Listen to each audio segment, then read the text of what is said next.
پھر اس لڑائی کا ذکر چھیڑنا ان کی توہین ہے دونوں کی یا نہیں؟ اور جب انہوں نے صلح کر لی تو ہمیں اس میں بات کرنے کی کیا ضرورت ہے؟ تو اس لیے اہل سنت والجماعت وہ لوگ ہیں جن کو شیعہ نے اولا یا شیعہ مخلصین بھی کہتے ہیں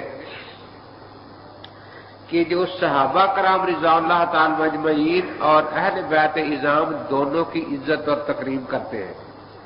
ان میں اگر آپس میں کچھ اختلافات ہوئے تو وہ اسی درجے کے ہیں، آپس میں بھائی بھائی ہیں، ہمیں ان میں دخل دینے کی ضرورت نہیں۔ چنانچہ ایک دفعہ میں نے تقریر میں کہہ دیا